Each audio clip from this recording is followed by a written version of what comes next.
Yun, what's up mga boss? May dumating tayong unit dito, Mitsubishi Expander 2025 model mga boss.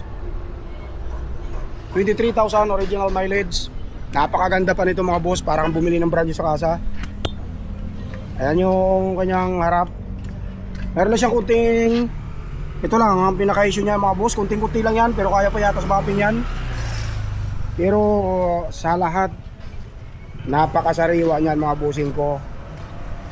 Napakaganda ng unit. Ang gulong niya napakakapal pa mga boss. Stock mags pa yan. Stock pa yung gulong niyan. Yan mga bossing. Picture natin yung unit. Tingnan natin dito sa bandang likod. Yan mga boss ha. Yan mga bossing ko. Ang unit natin ay Mitsubishi Expander GLX automatic transmission, 23,000 original mileage mga boss. Ito yung likuran niya. Tingnan nyo naman kung gaano kaganda. Halos walang mga gas-gas yan mga boss. Tapos nandito yung jack niya, halos hindi nagamit. Yung mga tools, yan. Napakasulit yan mga bossing. Yung mga tools niya halos hindi pa nagamit yan mga boss. Tapos dito naman yung last row, mga bossing. Tapos ayun yung second row, meron din siyang bottle holder sa gitna. Tapos dito mga boss, napakakinis niyan.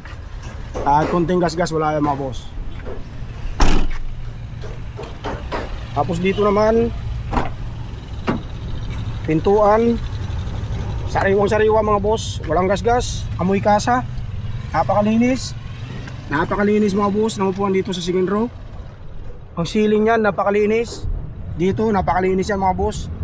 Amoy kasa tong unit na to mga bossing. Ganyan siya kasariwa. Yan mo naman dito.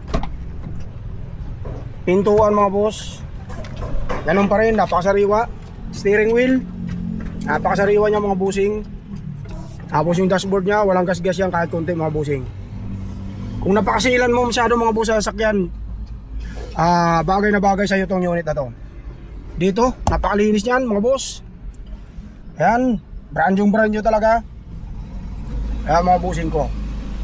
Tapos naka-plastic pa tong unit niya, hindi mo na tinanggal ng first owner.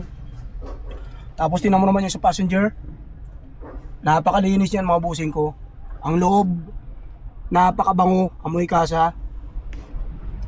Tapos dito naka-plastic pa. Dito naman sa may driver side. Yan mga bossing. Napakaganda ng unit. Bagong bago, 2025 year model mga boss, na GLX Expander GLX, automatic transmission mga bossing ko. Kung interesado kayo sa unit na ito mga boss, dito lang kami sa Imus Cavite. Puntahan nyo lang kami. Ang mga gulong niya mga boss stock pa, napakakapal pa. Ayan o. Kaya mga bossing, yung mga gulong para makita nyo. Yan, makakapal pa yan. Tapos yan ang unit natin na binibenta cash or financing mga boss. Puntahan nyo na dito sa Imus Cavite.